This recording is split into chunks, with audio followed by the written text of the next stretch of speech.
Pakistan team अभी दौरा कर रही है न्यूजीलैंड का और 5 T20 और 3 वनडे इंटरनेशनल खेलने हैं। मगर कमाल की न्यूज ये है कि स्ट्रिक्ट मैसेज दे दिया गया है पाकिस्तान टीम को कि उन्होंने एग्रेसिव खेलना है। तालिया भाई, जो भी बंदा है ये जिसने अब जाके ये मैसेज दिया है, तो आप क्या, जब आपकी ए टीम खेल रही होती है तब आप सो रहे होते हैं? और मतलब ये मैसेज देने के बाद टीम ने पॉजिटिव खेलना है, इंटेंट के साथ खेलना है, एग्रेसिव खेलना है। और अगर आपकी यही सर्जरी है तो भाई बस फिर बात ही खत्म है ना, फिर तो आप रहने दें। फिर तो किसी भी प्रोसेस की जरूरत ही नहीं है। फिर तो हमें तो पता ही नहीं था कि आपने कहा हुआ नहीं था, ये तो आप हमें पहले बता देते कि भाई मना किया गया है कि इंटेंट के साथ नहीं खेलना, पॉजिटिव नहीं खेलना, एग्रेसिव नहीं खेलना, as per the game requires नहीं खेलना, अपनी एबिलिटीज पर ट्रस्ट नहीं करना। ये तो हमें तो पता ही नहीं था कि आपने बोला हुआ है अपनी टीम को ये। और अब जाके आपने अपनी डायरेक्शन दुरुस्त की है और खिलाड़ियों को कहा है कि भाई आपने एग्रेसिव खेलना है, पॉजिटिव खेलना है। तो सिर्फ कहने की बात तक थी तो ये तो आप पहले भी कह सकते थे।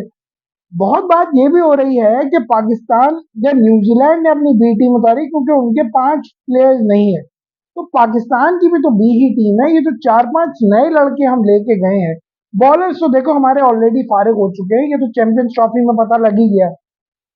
ये जो 4-5 नए लड़के लेके गए हैं, तो ऐसा क्यों लग रहा है कि इनको भी बलि का बकरा बनाना है आपने? मोहम्मद हारिस बहुत ज्यादा लाइमलाइट में नजर आ रहे हैं। और उन्होंने कहा है कि भाई वो इंटेंट के साथ खेलेंगे। पाकिस्तान टीम एक बिल्कुल मुख्तलिफ टीम नजर आएगी। क्यों मुख्तलिफ टीम नजर आएगी? मेरा तो सवाल ये है कि आपने क्या ऐसी चीजें चेंज कर दी, या क्या आपको आज से पहले नहीं पता था, जो अचानक से चैंपियंस ट्रॉफी के हार के बाद आपकी लर्निंग हो गई और आपको ये पता लग गया कि अब हमने ऐसे खेलना है? तो वो स्किल सेट कहाँ से लेकर आएंगे? अचानक से आपसे ये कहा जाएगा भाई जाओ और लप्पे घुमाओ या मारो, तो वो स्किल सेट कहाँ से लेकर आएंगे? क्या जो डोमेस्टिक में आपके गेम्स हो रहे होते हैं, तो क्या डोमेस्टिक से ये तो 10 साल, 5 साल, 15 साल, 20 साल का प्लान होता है कि आपने अपनी क्रिकेट को किस तरह से आगे लेके जाना है। तो अगर आपके कह देने से ही रिजल्ट आना शुरू हो जाएंगे, तो भाई ये बात आपने फिर पहले क्यों नहीं कही थी? ये बात तो अगर आपने कहनी थी तो ये तो आप पाकिस्तान इंडिया का जो मैच हुआ था उसी मैच में कह देना था। क्योंकि इस बात के कहने में मतलब क्या चीज ऐसी थी जिसने रोक रखा था आपको? क्या पाकिस्तान इंडिया के मैच में जब बैट्समैन बल्ला ही नहीं उठा रहे थे, तो उस मैच से पहले भी कहा जा सकता था कि पॉजिटिव इंटेंट के साथ खेल रहे? तो यार देखो, अब जो नए लड़के गए हैं पॉजिटिव इंटेंट के साथ अपना नेचुरल गेम खेलेंगे तो बेहतर है। अगर सिर्फ इस हार को देखने के बाद आपने अपना गेम प्लान बिल्कुल ऐसे कर देना है कि जी आपने सिर्फ मारने के लिए चला जाना है, तो आप इस तरीके से मॉडर्न डे क्रिकेट को अडॉप्ट नहीं कर सकते। अडेप्टेबिलिटी के लिए भी एक प्रोसेस रिक्वायर होता है। उस प्रोसेस के बगैर आप कभी भी किसी नई चीज को अडेप्ट करने के लिए जाएंगे तो कोई फ्लूक में एक मैच, 2 मैच जीत जाओ तो यार ठीक है, मगर लॉन्ग रन पे आपको ये कभी भी फायदा नहीं देगा। बिकॉज कि you need certain skill sets कि अगर आपने उस तरह से खेलना है तो। अब कुछ प्लेयर्स हमने जरूर इंक्लूड किए हैं। अब तो समझ की बहुत बात हो रही है कि जी शाहिन शाह अफरीदी को 4 छक्के मार दिए, या जो पाकिस्तान ए टीम और इंडिया ए टीम के दरमियान मैच हुआ था, ऑल्दो कि इंडिया वो मैच जीत गया था, मगर उसमें भी उसने 2-3 छक्के लगाए थे।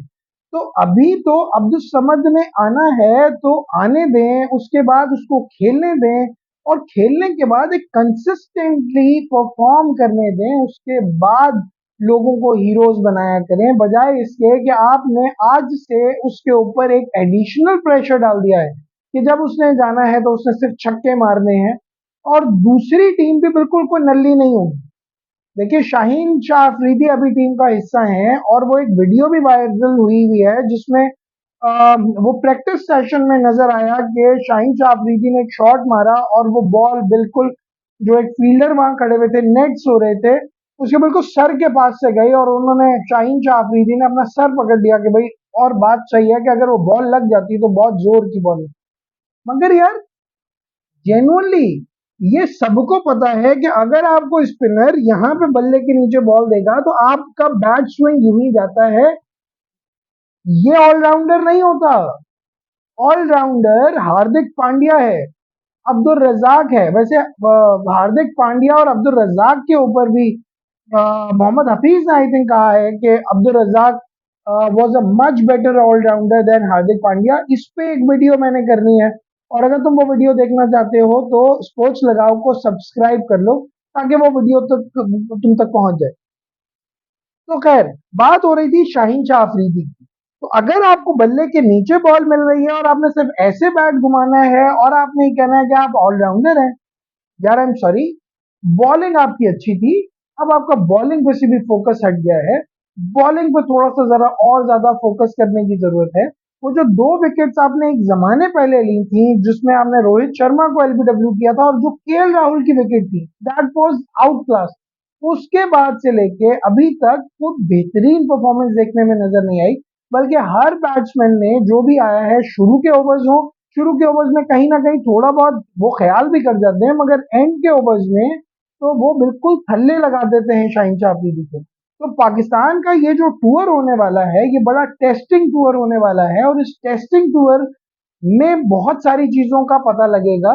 मगर चूंकि पाकिस्तान अब एक नए इंटेंट के साथ या एक नई अप्रोच के साथ जा रहा है, तो आई थिंक हमें ये देखते हुए कि विन या लूज को साइड में रखते हुए थोड़ी सी अप्रोच बिल्डिंग करनी पड़ेगी, थोड़ी कैपेसिटी बिल्डिंग करनी पड़ेगी, थोड़ा स्किल के ऊपर काम करना पड़ेगा ताकि आपके पास बेंच स्ट्रेंथ मौजूद हो, आपके पास लोग ऐसे बैट्समैन मौजूद हो। मोहम्मद रिजवान और बाबर आजम ने बाय एनी मीन्स वापस आ जाना है आपकी T20 टीम के अंदर, बाय एनी मीन्स। यहाँ से ये जो 2-3 प्लेयर्स आपको मिल रहे हैं, आपने इनको कैरी करना है और एक टीम को एक प्रोसेस के तहत चलाना है, तभी आपको फायदे लॉन्ग टर्म में रिजल्ट्स नजर आएंगे। वरना अगर आप गलती से, वैसे तो बहुत मुश्किल है क्योंकि न्यूजीलैंड के भी जो 5 मेन प्लेयर्स हैं वो शामिल नहीं है अभी, मिचेल सेंटनर नहीं है और बहुत सारे हैं जो उनके प्लेयर्स नहीं है, और कुछ को उन्होंने वर्कलोड के तहत चौथे और पांचवें मैच के लिए सिर्फ इंक्लूड किया है। तो पाकिस्तान और न्यूजीलैंड की सीरीज पे वैसे हम डिटेल में गुफ्तगू जरूर करेंगे, मगर जो बात है ना वो यही है कि आपने एक प्रोसेस के तहत अगर चलना है तो आप इसको एक लॉन्ग टर्म प्रोसेस के तहत लेके जाएं, और अगर आप बहुत ज्यादा लॉन्ग टर्म में भी नहीं जा सकते तो उसको शॉर्ट टर्म गोल्स के अंदर तोड़ के कम से कम 3-3 महीने, 6-6 महीने और सीरीज बाय सीरीज लेके चले, सो दैट हम एक अच्छी टीम बनाने में कामयाब हो जाए।